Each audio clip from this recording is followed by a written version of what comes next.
फुलको आँखामा फुलै संसार, काँडाको आँखामा काँडै संसार भने जस्तै कतिपय मान्छेहरूले हिजोका नेताहरूलाई मात्रै धेरै दोष लगाएको देख्छु क्या।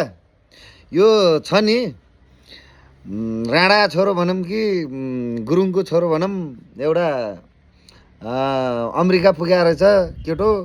ठिक छ, केही छैन, उसले पनि आफ्नो गरी कमाइ राम्रै गर्दो रहेछ, मेरो अनुसन्धान पनि राम्रै गर्दो रहेछ। मलाई चाहिँ के अरे पत्रकार भनेर राम्रो फोटो अपलोड गरिदिएको रहेछ, त्यसको लागि धन्यवाद। होइन, मेरो पत्रकारिताको कार्डै देखाउनु पर्ने हो भने देखाउँला, समस्या भएन। र रुकुमका यो पत्रकार साथीहरूलाई यो यो यो यताउता भनेर चाहिँ भन्नुभन्दा मैले उहाँहरूलाई पनि फोन गरेर भनेको थिएँ, यस्तो यस्तो चाहिँ देखिन्छ अरे, मेरोमा देखाउँदैन भनेर भने, तर मेरोमा साँच्चीकै देखाएन। ल ठिक छ, केही छैन, अनुसन्धान गर्न पाइन्छ, मेरो पनि अनुसन्धान गर्न पाइयो। होइन, कसैको पनि अनुसन्धान गर्न पाइन्छ। हिजो प्रचण्डको अनुसन्धान गर्छु भन्दैमा अहिले चाहिँ के अरे यो सम्पत्ति शुद्धिकरणले पनि कति चाहिँ गरेछ होला। होइन, ठिक छ, हिजो त अरूले गर्दाखेरि होइन हाम्रो सरकार छैन हामीले चाहिँ गरेन भन्थे, अहिले उनीहरूकै सरकारले चाहिँ गरिरहेछ छानबिन गर्दै गर्दाखेरि के कति आयो त्यो आफ्नो ठाउँमा छ। तर एउटा कुरा नबिर्सिनुहोस् है, हिजो तपाईँहरू प्रतिपक्षमा हुनुहुन्थ्यो, अहिले तपाईँ सत्ता पक्षमा हुनुहुन्छ। सत्ता पक्षमा भइसकेपछि कति गाह्रो हुँदो रहेछ भन्ने कुरो अहिलेका संसदहरूले चाहिँ के अरे महसुस गरेका छन् भने।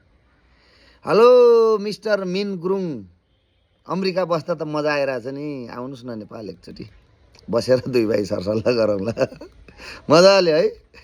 यति मलाई त भेट्न मन छ नि, यति मलाई भेट्न मन छ। नमस्कार त पहिला त गर्छु नै, होइन, मभन्दा अलि एजेड नै जस्तो देख्छु, तर त्यसपछि के गर्छु मलाई थाहा छ। ठिकै छ, केही छैन, त्यसको लागि पछि बहस गरौँला। तर व्यक्तिगत दुश्मनी कुनै पनि छैन। मेरो बारेमा चाहिँ अलिकति केही कुरा गरेको हुँदाले मैले यति भनेको। र यो भ्रष्टाचारको छानबिन गर्दै गर्दा यो टिओबी ग्रुपको लिडर भनेर हाम्रो अहिलेको माननीय गृहमन्त्रीलाई भन्दो रहेछन्। टिओबी ग्रुप भनेको के रहेछ भनेर यसो बुझेँ कि मैले आज। टिओबी ग्रुप भनेको एउटा टिबिटियन ओरिजिनल ग्रुप भन्दो रहेछ।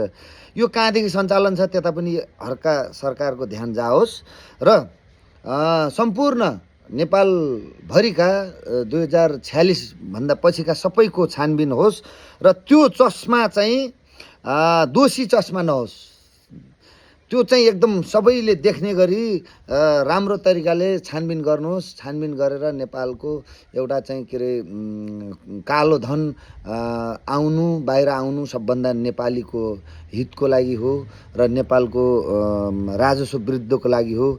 तपाईँ हामी नेपालमा बसिरहेका छौँ, को कतिले चाहिँ दुःख गरिरहेका छौँ। होइन, यो विदेशीका कुरा नसुनौँ, उनीहरूले त उनीहरूकै जहाँ काम गर्छन् त्यहीँ बढी ट्याक्स तिरिरहेछन् र हो यता पनि पठाउँछन् होला, तर तपाईँ हामीले त यहाँ काम गरिरहेछौँ, हरेक कुराहरू छ। हामीहरू चाहिँ नेपालको लागि चाहिँ के कसरी हुन्छ भन्ने सोचौँ। यो दल त्यो दल भन्दा हामी चाहिँ एक आकाशमा एउटा नेपाली भएर चाहिँ बाँच्ने, नेपाली भएर चाहिँ एक अर्कालाई सम्बोधन गर्न सिकौँ। नेपाली भएर नेपालीहरू चाहिँ यस्तोरी एकजुट छन् भनेर बाहिर पनि चिनाऊ। यति भन्दै आज बिदा हुन्छु। हस्त, नमस्कार।